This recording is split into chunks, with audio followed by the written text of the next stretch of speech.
Welcome back to round 3 of the Menorca Open. As we saw in the last video, we were coming off a pretty heartbreaking loss in round 2 to Grandmaster Vasily Ivanchuk, even though it's a great honor to play against somebody who's been such a legend of chess for so long. Giving up the opportunity to actually get on the scoreboard against a player like that is doubly heartbreaking. Anytime you sort of throw away a full point or half point in a game of chess, it's going to be pretty brutal. But especially when it's sort of your maybe one opportunity to get to play against a player of that stature, it hurts all the much more. And so going into this game, I kind of knew that I wasn't going to be 100% myself until the game started, at least. There's a lot of like psychological mess that happens when you give away points, but a lot of the time it sort of fades away once you get into the actual game. So I knew that I wasn't going to be able to prepare for this game particularly well. Certainly not to the usual standard that I would be able to prepare, especially against a lower rated player. So my strategy going into this game was just saying, okay, let's just get into a game, like play some random stuff, get some kind of interesting position, and hopefully by then the sort of pain from round 2 will fall away, and I'll be able to just focus entirely on the game. Now, my mechanism for doing that was a bit unusual. Typically, if I want to, just get myself thinking early, I'll play like a slightly unusual line or like a sideline of an opening that I already play. But this sort of situation was exacerbated by the fact that our opponent in this game, Roman Richkov, is also an American player and somebody that I know reasonably well.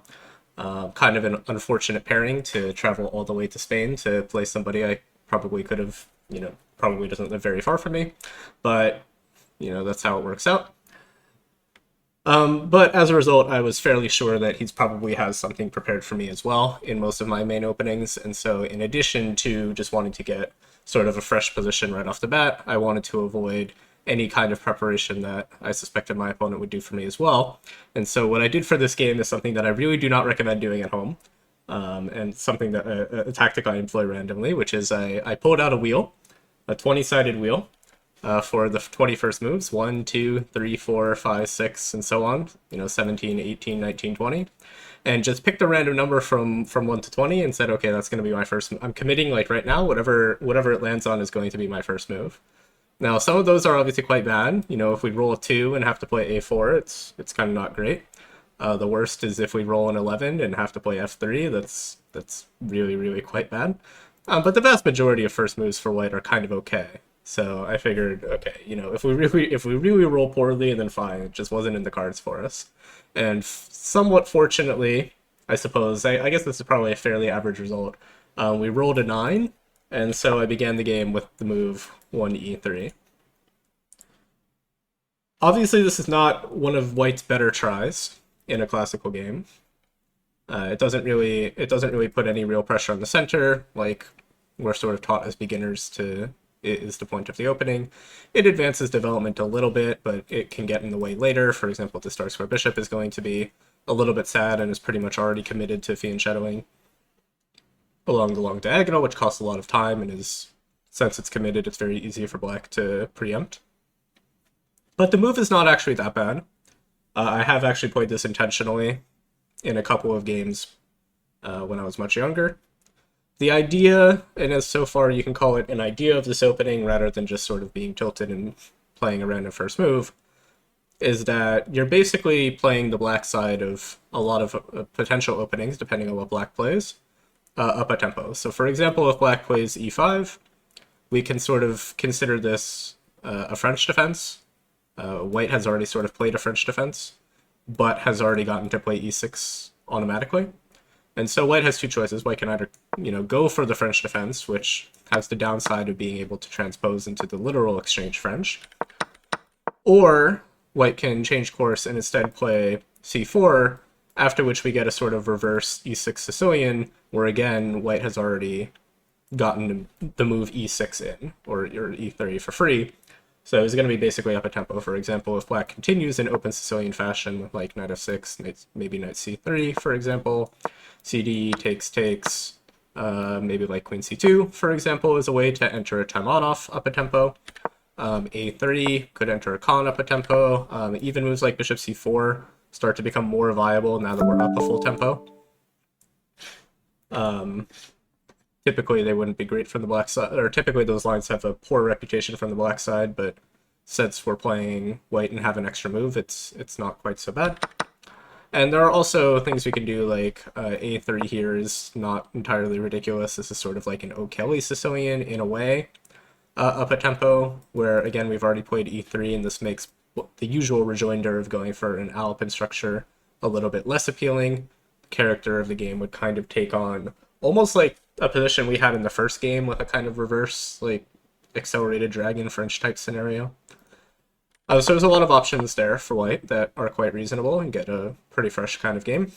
And against d5, we're now playing basically a reverse d4, e6 type position. White can either go for something like, well, we can certainly go d4, which is aiming for what's sort of a Queen's Gambit declined up a tempo. Probably the main thing we should do, though, is play knight f3, and now after something like c5, we can enter some kind of Nimzo-Indian, for example, once again up a tempo, and that once again expands white's options. You know, typically, depending on what black would play in this position, if it were his move, we'd either have to commit to castling or like a b3 plan, playing for bishop e2, sometimes a c4 plan. But here, since it's white's move, white gets to basically pick, you know, any of these moves that look reasonable: c4, d4, castle, b3, all very, very possible, and white has a pretty reasonable game. So this sort of introduces an interesting problem for black for move one of, okay, I basically have the white pieces, but I'm going to be down a tempo. And this isn't a scenario that you generally think about a whole lot. You know, what would I do if I had the white pieces, but my opponent's pawn was already on e6? It's not a question that most players ask themselves. And so when you go for your own repertoires and you think, okay, how does this opening change if my opponent has the extra move e6 inserted? The answers often aren't obvious, and they're often very, very subtle. Sometimes it introduces some like deep tactical possibility that wouldn't otherwise be possible.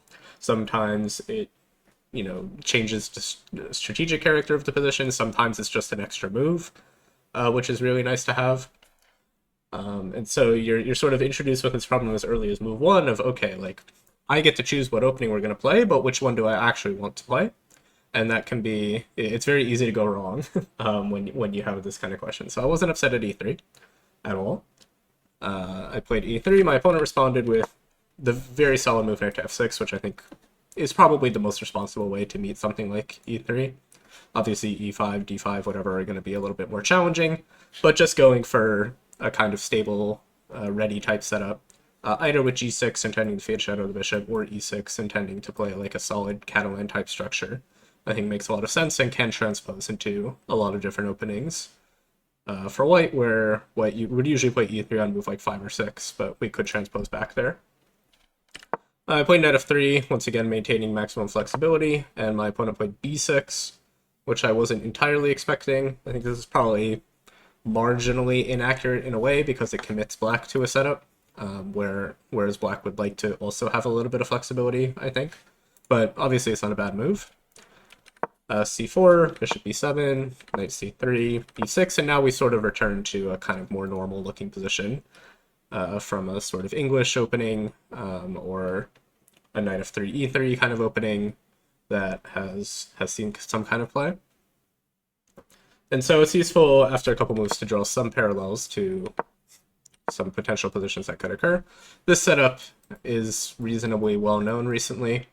It's a try for white. It's not a serious one, but it is certainly something that can be tried. There are a couple ways that white can continue from here.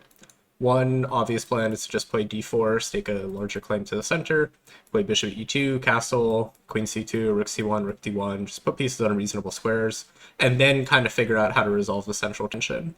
Black usually will do roughly the same thing, put the pawns on c5 and d5, so we'll have all four pawns here in the center hitting each other, and it's sometimes really just a question of like who blinks first, who decides to resolve the center. Do we take on d5? Do we take on c5? What order do we want to do those in?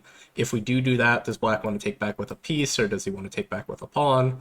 It's the problem with it like you do get a kind of fresh position. There are a lot of interesting problems that you can pose the opponent, but the problem is there aren't really a lot of wrong answers people have learned recently. Most of what black can do, pretty much anything is going to be fine. Like if black takes back with the pawn after something like, let's say, d5 here, if we were to take, classical theory would teach us that black is basically obligated to take with the knight or some kind of piece, because otherwise it blocks in, like taking with the pawn blocks in the light square bishop, which is very, very annoying for black. This bishop is now kind of misplaced. The rest of black's pieces are also tripping on each other a little bit, but as the computers have pointed out, and as human practice has also pointed out, this type of position is actually quite fine for black. Yes, this bishop is a little bit misplaced, but it's fine. Black has more than enough resources to deal with it. And in general, to restrict this pawn, white is going to have to play d4 eventually, which also restricts our own bishop as well, so it's not like we've even necessarily accomplished that much from a strategic perspective. But even if we did have the pawn on d4 and the bishop on like f4, some more reasonable looking square, even then, black is generally considered mostly fine after something like e takes. So, d5 in this position, which would generally be considered a mistake on like abstract positional grounds, because black can't take back with a piece immediately without hanging the g7 pawn, is actually kind of fine here. My opponent castled instead, which is also quite reasonable. And here I played queen c2. This is again trying to defer the center a little bit. Now, there are some reasons. You might be asking why we don't play d4, because it's kind of clear that we're eventually going to play d4. The only other independent option is kind of to play d3 to resolve this pawn, but the pawn on d3 is not very impressive. It's not really clear what it's doing there. And after something like c5, d5, we're always going to have to worry about black playing d4 and aiming for a sort of Benoni-like structure, a reverse Benoni-like structure where black has already developed all his pieces and doesn't really have the same issues holding the pawn on d4 that he normally would. So if we're going to play d4 anyway, why not start with that? Like, why are we playing d3 and bishop e2 and queen c2 and like all these weird moves to delay it? And the answer is kind of this alternate approach that white has been trying recently. Mostly kind of worked out by now. I don't think it's considered particularly dangerous anymore, but there used to be some interesting games where white basically defers the decision of what to do with this pawn entirely. It often just stays on d2 for the remainder of the game. And instead, white tries to make use of the tempo that he didn't use playing d4 on some other very, very hyper-aggressive option. For example, rook g1, aiming for g4, g5, and attacking on the king side. Bishop to d3 with sort of the same idea of trying to put pressure on the king side. Sometimes these come in conjunction. Bishop d3 followed by like h4 and knight g5, putting a lot of pressure on the king side is also a very common idea.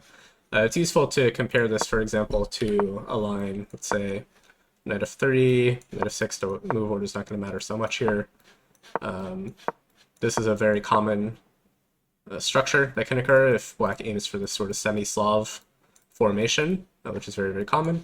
Now after b3, bishop d6 is the, well, I guess there's sort of both. Bishop d6 and bishop e7 are both options. After bishop d6, bishop e2, castle, here is where white can consider, for example, rook e1 and starting to try and YOLO the pawn down the board. Another option is, I forget actually, I guess we're probably supposed to play bishop e2 first, knight d7, then rook g1, and start aiming for a very, very, very quick attack. This can be very unpleasant for black. I've had it in a few games with both sides. Nowadays, again, it's kind of worked out. One of the main points here is that e5 is theoretically not great, because after takes, knight b5, this bishop doesn't really have a great place to go. It has to maintain contact with this pawn. But if it goes all the way back, this allows white to harass the rook and collect the advantage of the two bishops, which should be very, very good for white. In practice, or I guess the computer points out this is actually perfectly acceptable for black. I think black is actually objectively better. But this was sort of the reason that e5 is supposed to not be possible, which was one of the ideas of this rook g1 idea. And because e5 is not possible, the center is actually quite stable. There's not going to be a lot of a lot of immediate tension in the center, which gives white time to pursue some kind of wing attack with g4, g5. For example, after a natural plan like queen e7, g4, bishop a3, trying to get rid of this very, very nice bishop, white is actually, I think, very, very close to winning, strategically speaking, in a position like this where the remaining bishop is extremely unpleasant for black. This light square bishop is a very, very terrible piece and has basically no future. And white has already made either attack or just sort of playing normally at this point.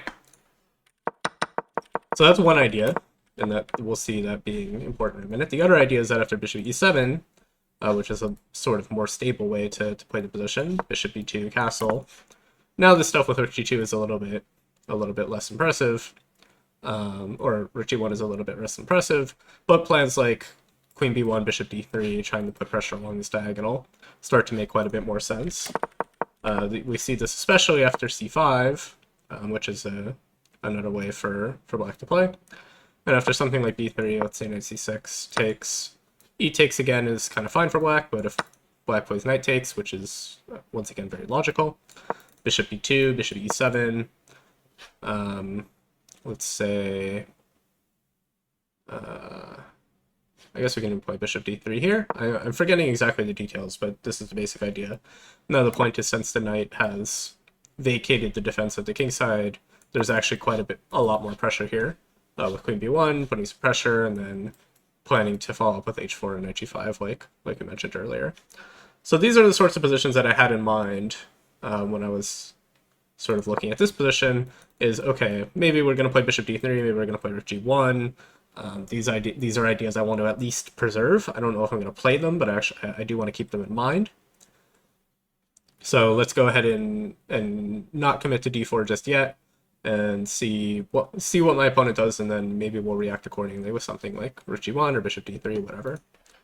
My opponent did play d5, which I also thought was a little bit early. I was expecting to move c5 a little bit more in preparation for d5, but d5 immediately is also perfectly fine.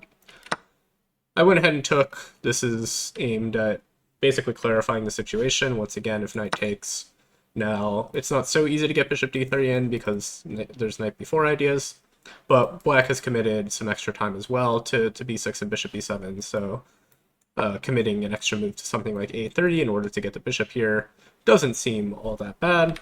And also h4 immediately, again intending knight g5, starts to look a little bit dangerous as well.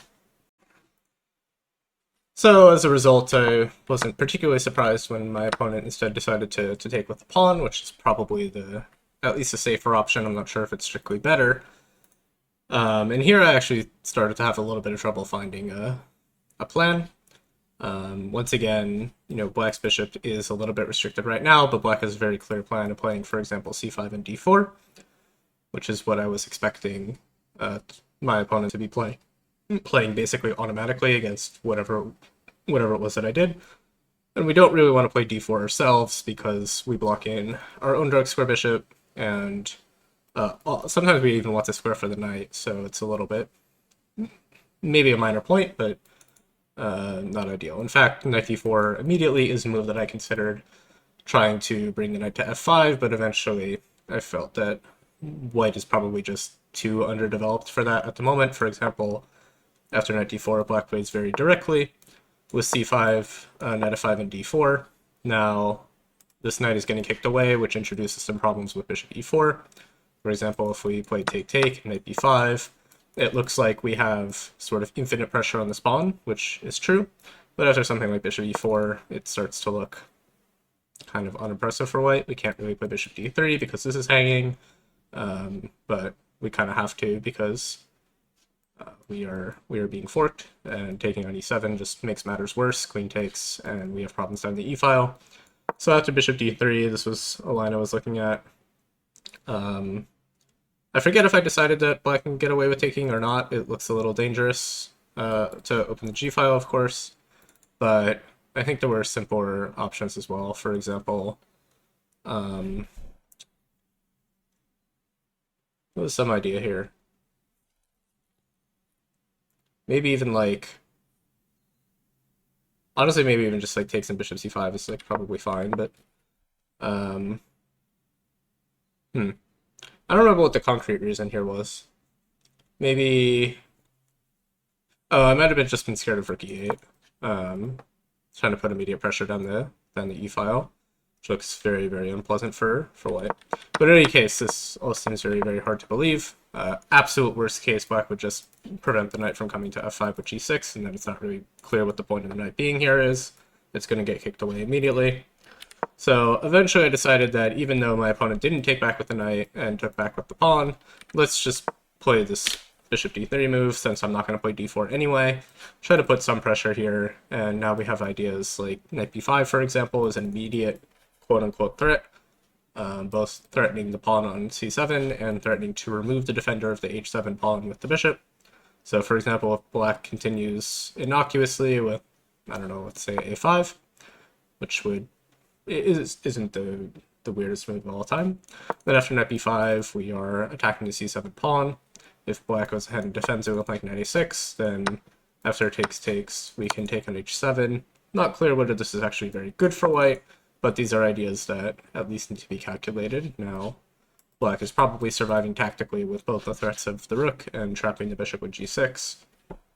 In any case, something that needs to be thought about. There's also, again, this idea of g4, just trying to really launch something on the king side. Really just YOLO style, just completely sending it and hoping for the best. So even though, you know, I don't think there's many immediate concrete lines that with bishop d3 that end up being particularly good for white, I thought this was probably just a better position for the bishop than being on e2. It's a little more active, it keeps some pressure, and black will always need to calculate the consequences of something like g4 now.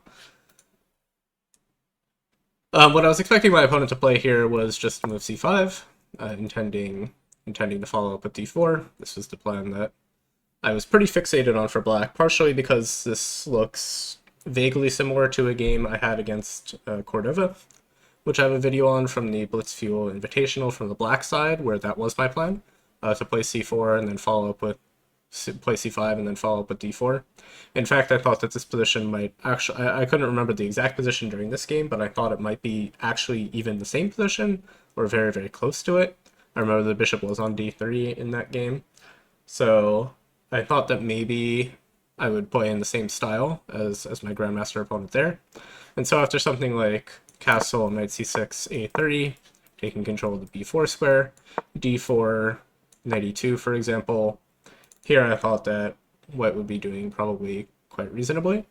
Black will most likely eventually have to take, and then we have a pleasant choice of either taking with the f-pawn, as Cordova did in our game, opening up the f-file and preparing to launch a very, very strong kingside attack, or taking with the d-pawn, keeping the structure, keeping the pawn structure intact, opening the d-file for our use, and also still eyeing the king side with two very, very powerful bishops.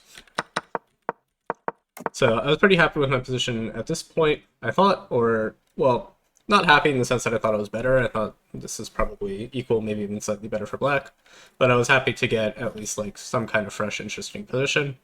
My opponent played knight a6, which I didn't really consider. This is a completely different plan from c5, knight c6, d4. Obviously, this is sort of brandishing the idea of knight b4, so we're basically forced to play a3. Nothing particularly interesting about this move. But black's idea is, you know, black could also have threatened to go to b4 from c6 and forced a3, but black's idea here is to put the knight on c5, which is quite annoying, challenging this bishop on d3 immediately, which now pretty much just has to slide back unless we want to give away the two bishops for pretty much nothing. So I think this was, I don't know if this was like objectively the best solution for my opponent, but I thought it made a lot of sense practically. It's a very simple plan. And then after knight e6, now this idea of c5 and d4 becomes quite a bit more powerful, since this bishop is committed back to e2 and no longer sitting on d3, where in addition to being a more active square, it also prevents black from pushing his pawn to d3, which is quite relevant. You know, if black is allowed to play c5, d4, d3, can become a very, very serious issue. We're always going to have to watch out for any forks with the pawn coming here. And then also now that the knight's on e6, if black does play d4 and we have to take at some point, then black has a very powerful outpost available for the knight with coming to f4, sort of similar to our knight coming to f5, where it's going to be very, very unpleasant and generate a lot of threats against our king side. So I didn't want to allow any more this idea of c5 and d4. I thought it would be very, very dangerous. And so even though, this is strategically definitely not a move that we want to play, I decided that we probably have to play the move d4. In hindsight, this is probably an overreaction. I probably could have gotten away with like d4, for example, is not totally crazy. Also trying to restrict c5 a little bit. Even just castling and allowing c5 was probably better. Maybe then playing d4 if we really have to, now that we have the option eventually of reopening the diagonal. But I didn't like these options, not because I thought that they were worse, I didn't like them not because I thought they were worse, but because I thought that a position like this was probably a little bit too equal. After takes, probably knight takes, takes. Okay, we've solved the problem in a sense, like black is not playing c5, d4, so we're not worse. But it's not really clear how white's ever going to be better in this position. It's very, very symmetric, our bishop is terrible. Black is actually first to the open files. It's not even like we have the extra tempo that we often do in these kinds of structures, since we've committed it to a3, which is no longer a useful move since the b4 square is not important. So overall, I mean, black is obviously not worse here, and it's a very, very stable position. So I wanted to make sure that we don't allow that and instead play d4. Now if black plays c5, my intention was to just take. After black takes back probably the pawn to preserve the pawn structure a little bit, only then castle. And now stuff like d4 is a little bit less dangerous, since it would open up the position substantially, including this very, very powerful bishop. But after d4, black is of course under no obligation to continue with the c5 plan anymore.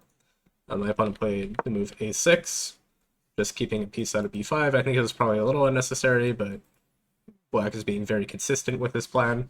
He just wants to set up a6, bishop d6, rook e8, probably put a knight on e4, and the position kind of plays itself for black. I think it's very, very easy for black to play. I went ahead and castled, bishop d6, again following the plan. I played a4. I wasn't really sure about this move during the game, but I also wasn't really sure what my plan was in general. The move has two purposes. One is that we would maybe like to play a5 to try to break down this pawn structure somehow. Right now it's pretty impervious, so if we want to generate any kind of play on the queen side, which is important because that's where our minority attack is generally aimed, a4, a5 is kind of the only way into the position. But the other idea is that this threatens bishop a3, trading off our what is now a very, very bad dark square bishop for what is now a very, very good dark square bishop. So this threat is really very important, and so my opponent probably correctly preempted this by playing queen e7, just preventing the move bishop a3 entirely. Then we play bishop d3. Now, now that we've played d4, the bishop is very clearly best placed on d3. There's no reason to go anywhere else. My opponent played rook e8, and now that, we don't have bishop a3 anymore, a5 is possible, but doesn't really accomplish much. First of all, even if we take, it's not really clear that the opening of the c-file favors us. Black is going to be first to it, and our queen is kind of unpleasant there. But also, b5 is not really that big a deal for black. Yes, it introduces a fairly large hole on the c5 square, but taking advantage of that is a very, very slow process for white. We'd have to get somehow both knights there. We'd have to go like knight e1, knight d3, knight b1, knight d2, b4, knight b3. b4 also is hard to accomplish, by the way, because there's a lot of pressure on it. Eventually somehow plant a knight here, and even if we do all of that, which is going to take, 7 or 8 moves, even once we get a knight to c5, if black just drops the bishop back to c8, it's not clear what the follow-up is. The knight will look very powerful here, but it may or may not actually accomplish all that much. So I rejected this plan with a5, which means the only other avenue for white to try to generate anything is to start playing for e4, which is the plan I started aiming for with rook e1. My opponent played knight f8 to try to stop e4. I think this move was probably a mistake. I'm not really sure what the point of it is, to be honest. Like e4 is the plan, very clearly. Like we do want to play e4, but it's a plan that's born out of, I wouldn't go so far as to say desperation, but necessity, I would say. It's very double-edged. You know, we are going to introduce an isolated pawn on d4. It doesn't really help this bishop get any more active because, you know, black is going to very quickly blockade this pawn on d5. And so this is not a plan that I thought that needed to be stopped. It's just a plan that needs to be prepared for. So for example, after a simple move like rook d8, just starting to prepare to put pressure on the d file if I do go for e4. Let's say e4 takes, you know, let's even say that black trades all of the pieces. It's kind of hard to believe that black's in any trouble here. In fact, black is probably better. This isolated pawn is a serious weakness. We have no real attack on the king side or anything. This knight actually does a pretty good job of holding some important squares like g5. If black wants to drop the knight back to f8, like this is probably the more reasonable moment to do it.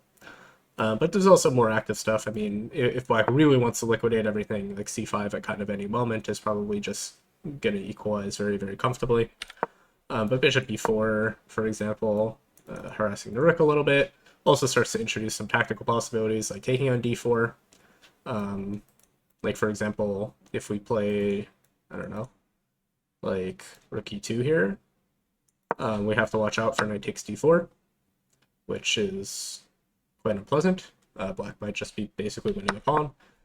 Means we probably have to do something like rook d1, I guess, but even then maybe just takes on d4. It's probably working as well. Yeah, looks like it works here as well.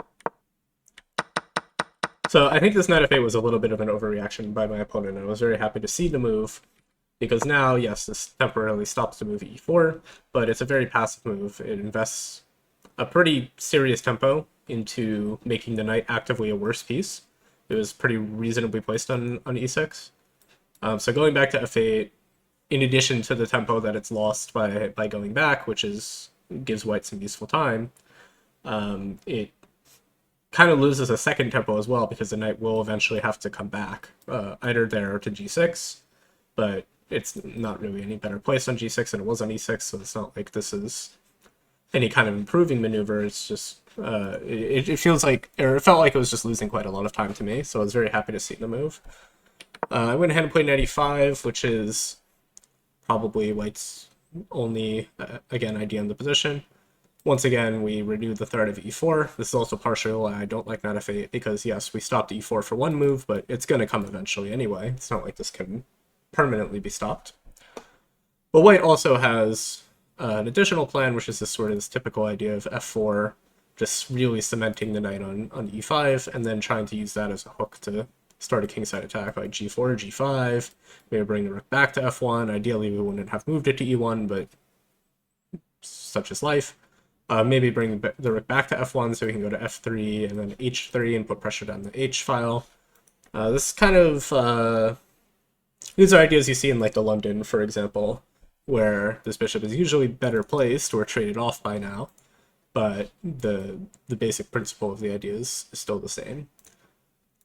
Again, I don't think either of these ideas are particularly like good for white. I don't think white's better. Probably white is maybe even still worse, but either after e4 or f4, I think black should be perfectly fine. So once again, I was expecting a simple move like c5, like rook d8. If black is really concerned, maybe something like knight g6 or pawn g6 looks reasonable as well. Or even knight e6, honestly, just coming back and admitting that there was a bit of a mistake made is not the most ridiculous thing either. It once again prepares c5, puts some pressure on d4.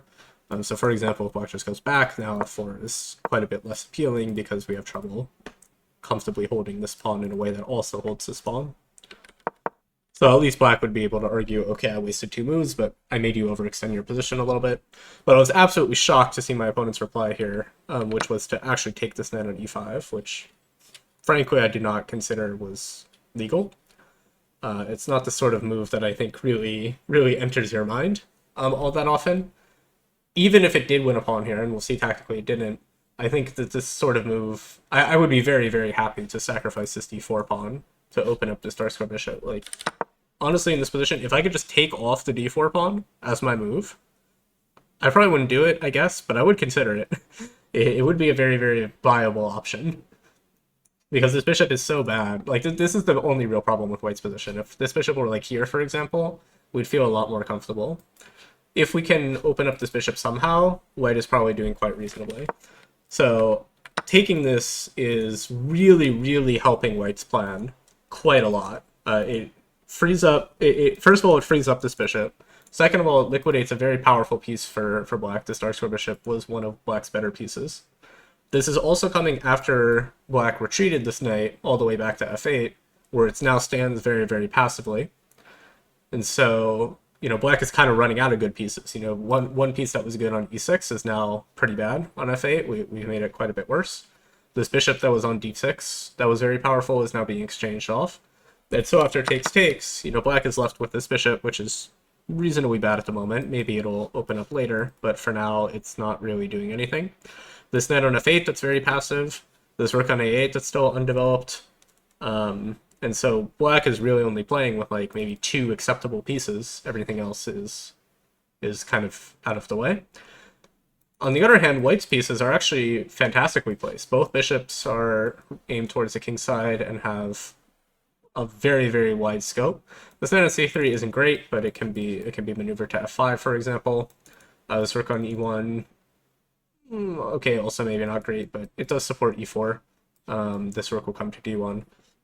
Like white's play kind of flows very naturally here. So even if we had to play a move like knight e2, just hitting the queen, forcing it to go back, playing knight d4, trying to come to f5, like this would be great compared to the position that we had like 2 or 3 moves ago. This is kind of a dream for white.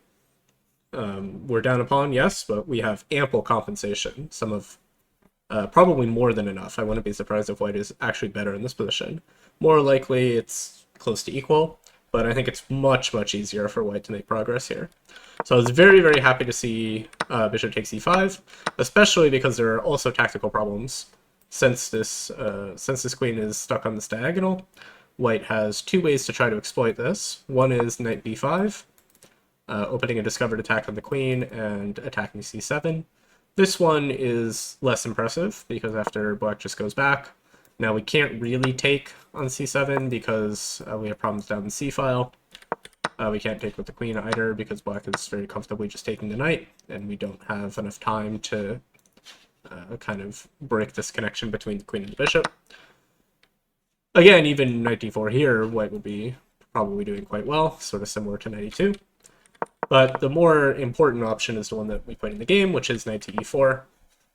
And now we're once again opening a discovered attack on the queen, and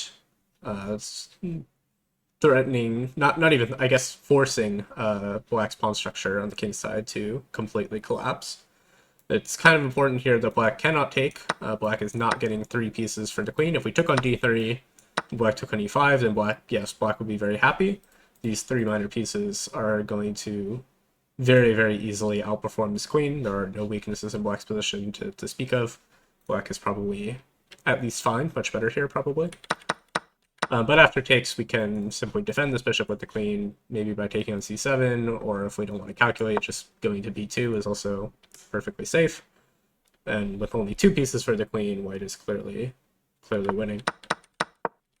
So after knight e4, black is forced to retreat the queen, which allows us to, once again, destroy black's pawn structure. On the king side, which on the one hand means we're almost certainly going to pick up our pawn back at some point, but also means that this king starts to feel very, very unsafe. So at this point, I was very, very confident that we were probably winning. I wasn't 100% sure, but I mean, we should certainly be very, very happy with the outcome of the early middle game. If we win the move rook c1, this is aimed, of course, at just attacking the c7 pawn, and this is actually very difficult for black to defend. The knight is stuck to the defense of h7, so black does not have knight e6. We just pick up this pawn, and the position is pretty overwhelming. Then if black plays c5, which would be a very natural way to try to defend the pawn, a very active one, now suddenly this pawn on a4 becomes a very serious factor, and after a5, we finally manage to break down the integrity of the queen side, pick up the c-pawn, and have what's almost certainly just a clearly winning endgame. So my opponent instead went for the only other way to defend the pawn with rook to c8, But after bishop f5, there's another serious problem. The rook is under attack. It can't move because it has to defend the pawn. And black cannot block this attack because, once again, h7 falls. And once h7 falls, probably the entire king's position does as well. So my opponent's idea here was to not defend this pawn, or not defend this rook, and instead give away the exchange with c5, and argue that, you know, there are no open files in the position, which is unpleasant for the person with two rooks. Black has a very solid stranglehold over the center right now, and with the opposite color bishops, it's not that easy to go attack all of the weaknesses in, or I guess the remaining weaknesses in Black's camp. Practically speaking, I think this was a very good try from the opponent, and as we'll see, I had a lot of trouble actually cracking this defense. So obviously we have to go ahead and take the rook. There's, you know, no point to playing something else. We might as well grab the material while we have the opportunity. And now is already kind of a critical moment. I think I probably played poorly here. Or maybe on the next move I sort of also had the opportunity to fix my mistake. But like I said, there's no open files here. We kind of need to create some. So a natural way to try to do that I was spent quite a bit of time thinking about was the move e4. Even if this just gives away a pawn, you know, this structure is very, very loose. We're probably going to get at least one pawn back at some point. And opening up a file plus a route for pieces to get to the king side, I thought was very, very, very worth the pawn. The problem is that after d4, this bishop is really shut out of the game for a very, very long time. It's not clear how we managed to break anything open from here. You know, once again, b4 is not really going to break down the queen side. The only way to do it is a5, but after b5, we're still not really breaking down the queen side. b4 here is this is the sort of position that I spent quite a bit of time trying to work out, because we are kind of making progress a little bit, but it's definitely complicated, and I didn't think that this was a position that should be that complicated. In hindsight, this is probably where I did need to invest a little bit of time. But I did start with what I thought, you know, couldn't be a bad move. Just play queen f5, attack the pawn. The queen should be very, very powerfully placed on f5. And after knight d7, this I think was the last opportunity to kind of cleanly win the game. After this, it became very, very difficult. The plan that I spent some time trying to make work was rook c3 with the intent of e4, trying to transition a rook over to the king side, put pressure on h7, which again is one of Black's only remaining weaknesses. But honestly, I'm not really sure what my problem with this move was. I might have just thought it looked weird, to be honest. Putting the rook on c3 is an odd square because it looks like it blocks in the bishop. It's definitely not the most intuitive move. I think I guess the concrete thing I was worried about was d4, which also is a very clear downside of rook c3. We introduce a pin along the e-file.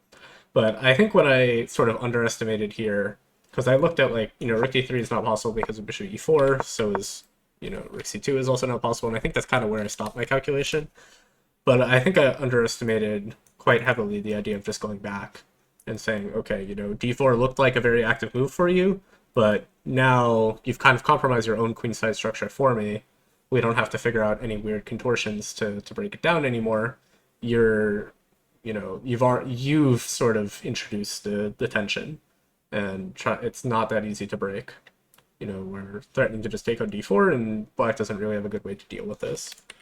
So Black basically can't play that. Black instead has to play a move like, I don't know, knight e5 or something, and then after e4, we once again get our rook to the king side with probably an overwhelming attack just right off the bat. So that would have made things a lot easier, but instead I played queen f4. To be honest, I don't really remember what the point of this move was. I think I was still trying to get e4 in somehow, but I don't really remember why I played queen f4 or how that helps the situation. Maybe I was aiming for h6, but I think it was also mostly just kind of a move to play. Just kind of a waiting move. I was kind of curious what my opponent's setup was going to be. In hindsight, I think this was probably one of my worst moves of the game. Just doesn't really accomplish anything. Probably makes the queen worse. It was probably better on f5 than it was on f4. And it doesn't... It loses quite a lot of time, which we'll see is kind of important. My opponent played knight e5, which is very natural. Just threatening to play knight d3, rook d1, and now a5 solidifies the queenside forever, which means we will never be able to break this structure down. Black's position is somehow very, very solid despite being down material. And so the only avenue left to try to open up the position is to do something on the king side, which again is very difficult now that we've sort of lost our opportunity to bring our rooks in front of the pawns. Since we can't bring the rooks in front of the pawns, the only other option is to put the rooks behind the pawns and try to shove the pawns down the board. So I started with h3. This probably also looks like a nothing move, but this at least has a plan attached to it. The idea is we're going to play king h2, probably put the rooks in like g1 and f1 and start trying to advance these pawns down the board to open up the king side. My opponent played queen e6, thus improving the position, king h2, king h8. All of this is pretty simple. I played f3. There's some specific stuff here. You know, we would like to play g4, g5, but we do have to be a little bit careful of opening up the position, or opening up the long diagonal, while our king is still stuck on the king side, where it can start to feel very, very uncomfortable. So part of the point of f3 was to start to be able to play rook f1 to defend this pawn. This sort of is a way to increase the defense of the f3 square by occupying it ourselves. Obviously, we can't do this immediately because of knight d3. So the actual plan is much slower with rook c2, rook f2, g4, queen g3, f4, g5, and so on. This is kind of my idea.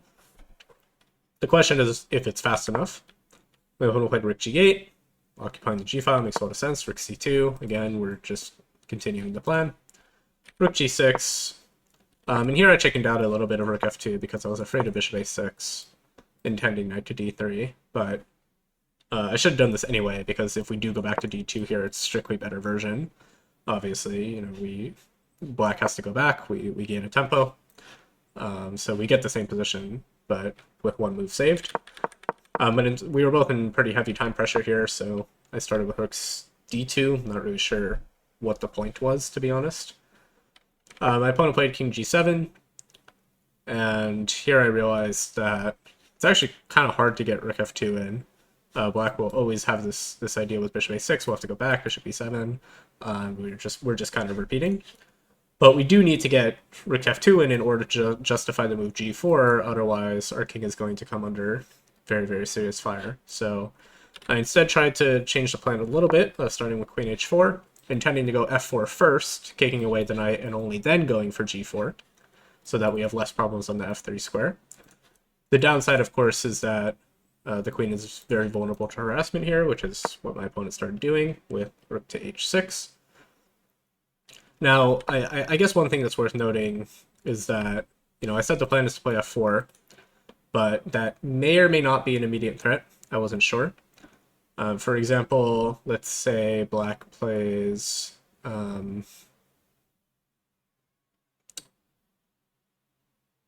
What's the cleanest move here? I'm trying to think of a move that doesn't really do anything. But looks reasonable. Let's say, like, I don't know, bishop c6 or something. Like, if we play f4, if black has to go back to d7, yes, like, you know, probably we could even play g4 and sacrifice this pawn, and the game's kind of over. Queen f2 is maybe a little bit safer, threatening f5 as well. But in any case, you know, once we get g4 in, it's very clear that white is coming to crash through. We just have to work out exactly the exact details of how we get through there. But black has the additional option of playing this very nice move, knight g4, which is quite annoying for white to face, because after takes rook h6, we are losing the queen. Now, the line doesn't end there. We can also play takes, and now, for example, taking on f6 is a possibility. If we want to defend this pawn, we could also play king g3, trying to defend, get a rook to the h file. Well, I guess not here, because the pawn is hanging. Maybe I wanted to move the queen. Oh yeah, okay, so I'm thinking about queen d6 here, was the main move that I was considering, because now this kind of forces white to play f4. It's not really a choice anymore. We can't go king g1 because of knight takes f3, the g pawn is pinned. If we go to h1, I guess maybe technically this is possible, but we're also going to have problems with the king being on the long diagonal now. F4 is always going to be very, very dangerous. Black can probably start considering d4 immediately here. We can't take, really, because takes on f3. And if we play e4, then this bishop is really, really stuck. Black can then follow up with like rook h6, knight g6, control the f4 square, and white maybe can still crash through, but it's going to take quite a while. So queen d6, f4, knight g4 takes, rook h6 takes. Now we have a nice idea with taking on f6. Black can't take because of g5, so we pick up this pawn. And more importantly, we're keeping the king from sort of traversing back to safety with g7. So now our plan is to play king g3, rook h1, and deliver mate. For example, d4 would be very natural, trying to break down the structure. This was one of the main lines I was looking at. And now after king g3, we're threatening to just play rook h1, g5, rook h6, and just trying to checkmate our opponent with the few remaining pieces that we have. Now, I'm still not quite sure how to evaluate this. I think during the game I thought most likely black has a way to defend. I still think that there's probably some way for black to equalize there, but this is almost certainly a better try. My opponent instead played rook h6, which I was happy to see, because now we can give check to provoke the rook back to g6. It's important to do that because we don't want the rook to stay on the h-file, where it will support, once again, g4, knight to g4. For example, with queen f2, now we're not threatening f4 anymore, because knight g4 takes advantage of the pin. So we first force the rook back, and then play queen back to f2. Once again, the threat is f4. Now it's even more powerful because we'll also be threatening f5 with it. And at this point, I started to feel like, okay, it seems like we're finally crashing through. So things are starting to look good again. My opponent played rook back to h6. This again stops f4, which means we have to bring the king back to g1. And here, my opponent played rook back to g6, once again, just kind of trying to interfere with the idea of f4 by threatening queen to h3. But fortunately, we are able to play it anyway for tactical reasons that we'll see in a moment. I believe this was probably my opponent's last opportunity to make things complicated, at least, if not, even if not objectively sound. I think d4 here, for example, is probably mandatory. I'm just trying to open up another piece into the attack and generate something. I mean, but this is kind of black's last opportunity to try to interfere with the plan at all. Now if we take, we do have to be very, very careful, because black can start brandishing ideas like taking on f3, and after takes, play queen takes h3, black is threatening mate. Queen g2 check seems like it would solve all the problems, but rook g6 is picking up the queen, which is kind of a problem. I think that the main thing that I calculated here was queen h2, trying to interfere with the h-file, and then after queen takes f3, rook g2, and I thought that we would be safe here. But I think it turns out, I think we checked this after, it turns out that black is actually making a perpetual here, because after rook g6 takes, h takes, now the king is perfectly safe. Black is threatening queen e3 check, which is very important, and also this rook on d1. So we're pretty much forced to play rook e1, but now after queen g4, this is what I missed in the game. Since we've taken away the e1 square for the king, this is actually just perpetual. So I'm not actually sure if white even has any way to deviate. After d4, we might have to take. You know, if we play e4, which would be the only other option, then once again, this the bishop and now also the rook are very, very well contained. Black has a number of options here. Knight g6 is one. Just trying to aim for f4, which is very unpleasant. We can't really play it ourselves anymore because the pawn drops. Black could also maybe play f5, just really trying to open stuff up. So and if we have to take this whole line, I think it's pretty much forced. I don't think there's a move other than queen h2. So this is probably my opponent's last opportunity to try to keep the balance.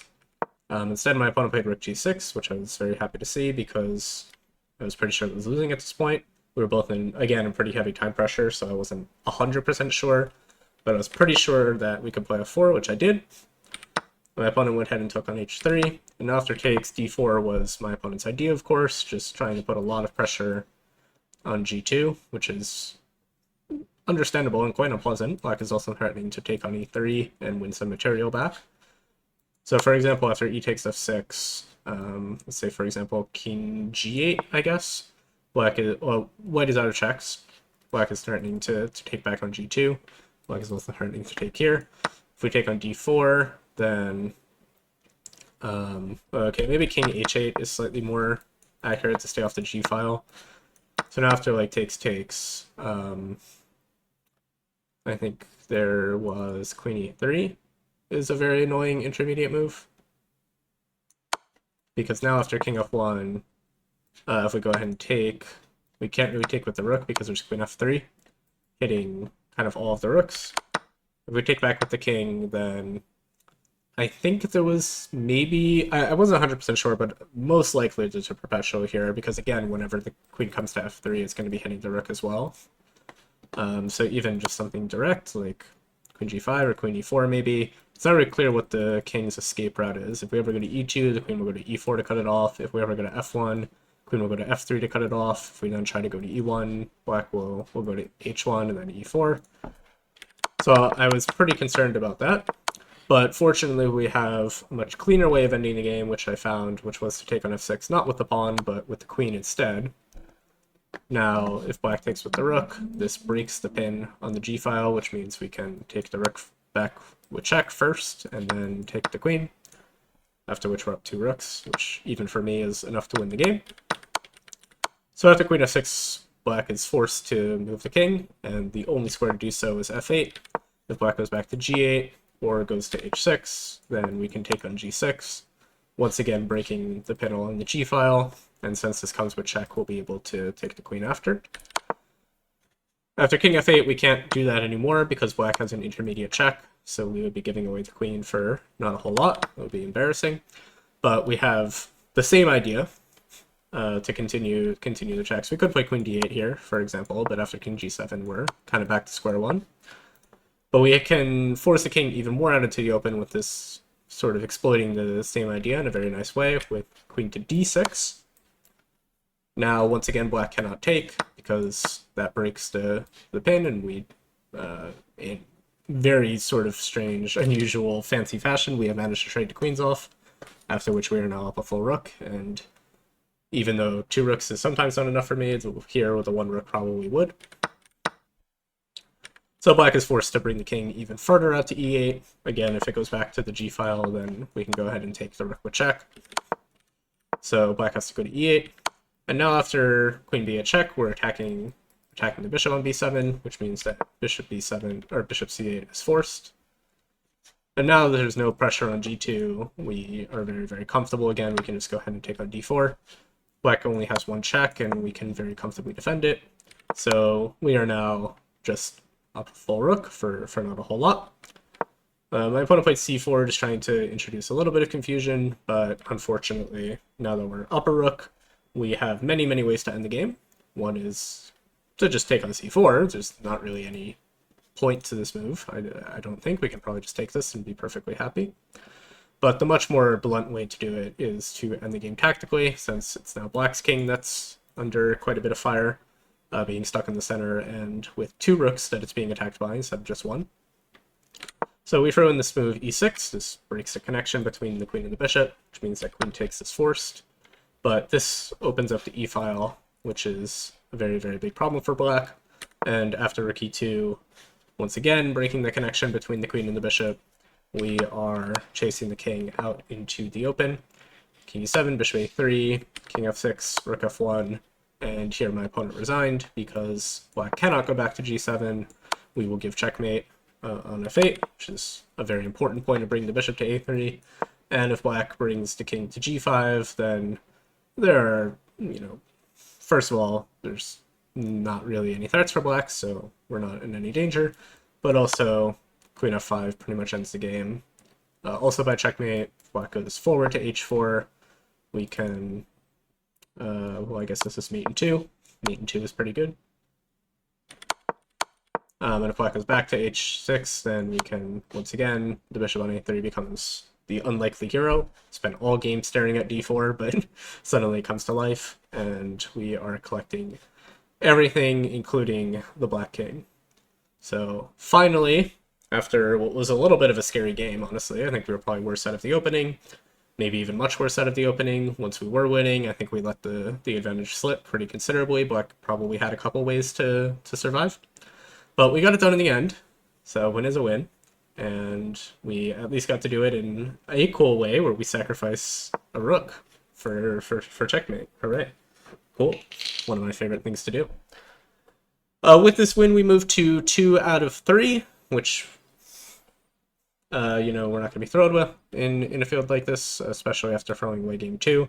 Both wins were against substantially lower rated players, so it's not, it was probably just basically about the expected score at this point. But it was good to recover from what, again, was a very, very brutal round 2 with not the cleanest win of all time, but at least a win. And it's set up for probably an interesting encounter. I wasn't quite sure if I was going to play up or down in the next game with 2 out of 3, but at least this was the second game of the day, so we were able to get some rest and focus on the next day with sort of a fresh mind.